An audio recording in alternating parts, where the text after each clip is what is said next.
So guys, magandang araw.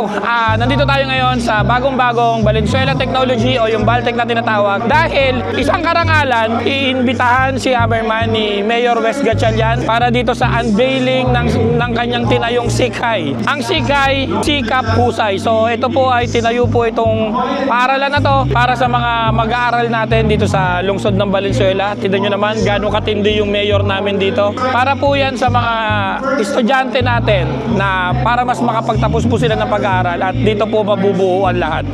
So guys, unveiling, tingnan natin. Tara.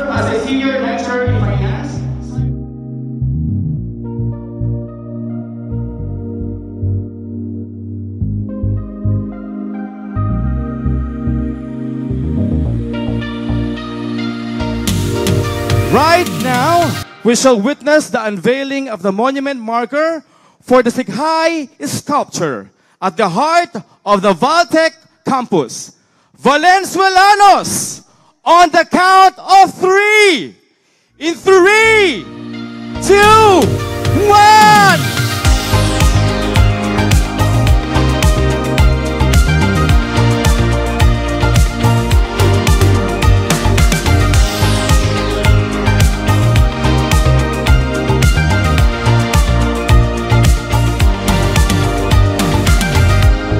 Magandang hapon po, Mayor. Happy birthday na din. Gusto ko lang mo malaman, bakit nyo po ito pinatayo, itong Valenzuela Technology na ito?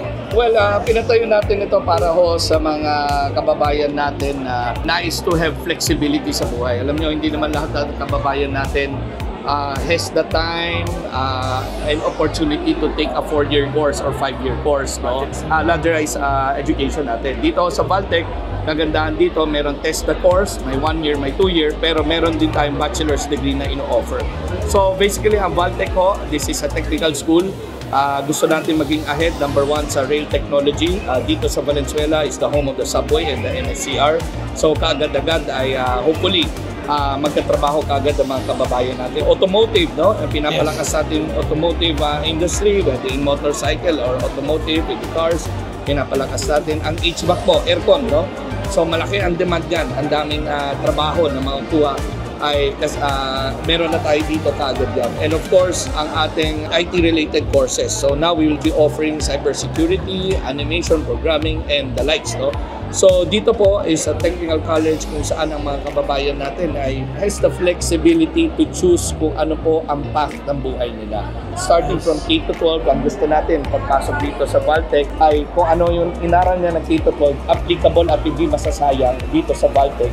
At pagpasok niya, andito na ang mga industries natin. So kanina ang mga guests natin, yan po mga industry partners natin na tumulong sa atin dito sa ating Valtech College. Ayun, at saka ito po yung gusto kong ipagmalaki sa Valenzuela natin.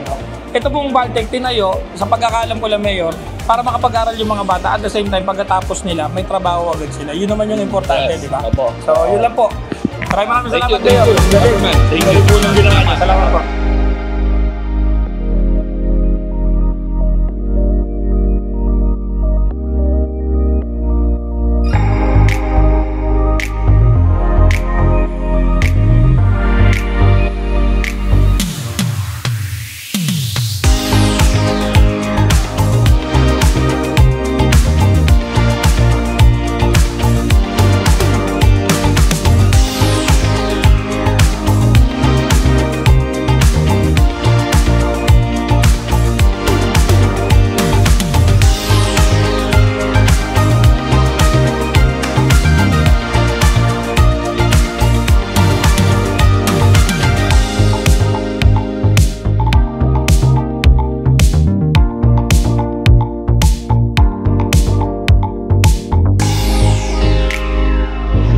Sikap at husay. Isang pihit, isang likha, isang hakbang tungo sa kaunlaran. Sa gisag ng sikap, husay at dignidad ng teknikal na paggagawa. Guys, tinayo ni Mayor Wes sa pamamagitan po ng Sikay o yung Sikap Buhay, maisa sa katuparan ng mga pangarap at napapanday ang kinabukasan ng bayan. Itinayo ito bilang patunay na isang kolektibong pangarap na ang teknikal na edukasyon ay maging susi sa pag-unlad ng bayan.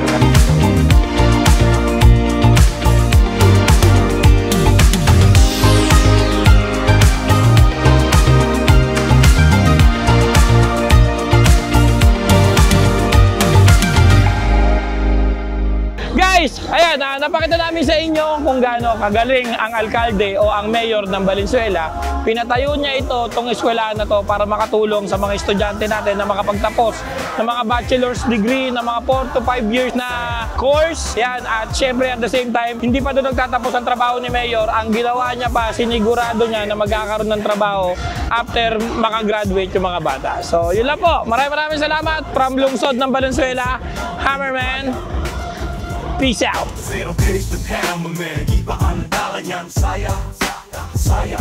Pero wala na stock yet. Yung balls of a month in the playa.